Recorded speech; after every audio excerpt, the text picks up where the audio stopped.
Ngintir ning ora keli. Pernah suatu ketika bapak mertua berkunjung ke Bandung untuk menjenguk saya yang harus ngamar karena disergap penyakit tipes. Sembari terbaring lemas, saya mendengarkan cerita beliau soal berbagai macam hal yang bisa saya tangkap. Pesan intinya yaitu urip dilakoni wae. Ya, artinya hidup itu ya dijalani saja. Seingat saya, itulah kali pertama saya merasakan ada semacam klik atau pencerahan atau semacam kerentek batin dari nasihat biasa yang jujur saja sudah beberapa kali saya dengar.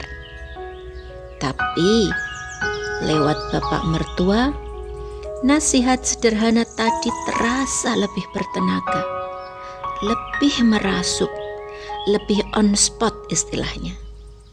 Meskipun tidak beliau sampaikan dengan menggebu, sekadar dengan nada pelan khas beliau. Sejak itu, entah bagaimana skenario hidup berarah, saya menjadi sering terpapar banyak episode yang mengantar pada pembelajaran urip sakdermo nglakoni tadi. Entah melalui cerita-cerita pengalaman hidup kawan kerja, kabar-kabar dari teman kuliah, obrolan-obrolan dengan tetangga yang isinya tak pernah direncana, hingga puncaknya saya dapati substansi ajar dari Romo yang mengajak untuk glundung semprong handhereaken ilining tirta. Sejauh yang mampu saya tangkap, filosofi urip sakdermo nglakoni glundung semprong nderek ilining tirta adalah kesimpulan inti dari ilmu pasrah. Terjemahan pasrah ini sebagai wujud sikap mental dan pengakuan atas ketidakmampuan pada diri sendiri, sekaligus pada waktu yang sama mengakui adanya pihak lain yang lebih powerful yang semestinya memang harus dipatuhi dan dinunuti. Jadi ilmu nglakoni atau ilmu pasrah itu sama sekali bukan sikap putus asa atau menyerah, melainkan justru sikap untuk terus maju menghidupi kehidupan dengan cara mengikuti aliran dari sang pemilik arah. Artinya, urip sakdermo nglakoni bukan hidup yang statis, tapi justru sangat dinamis. Bukan juga hidup yang sekenanya, melainkan di sana tetap terdapat unsur militansi, determinasi, atau mungkin juga ambisi. Hanya saja semua itu dibingkai dalam frame kepatuhan pada arah kehidupan. Tapi lantas kita bertanya-tanya, bagaimana menemukan ketepatan ambisi manusia dengan kepatuhan pada kehidupan itu sendiri?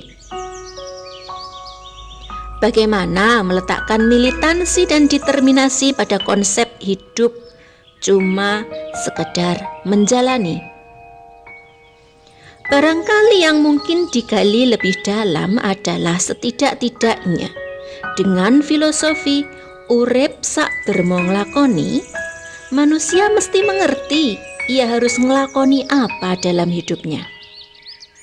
Jika ia diciptakan menjadi Garuda, maka yang harus dilakoninya adalah terbang mengangkasa.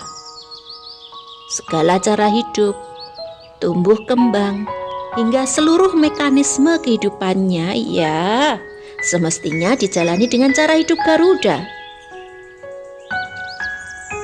Demikian halnya dengan ayam.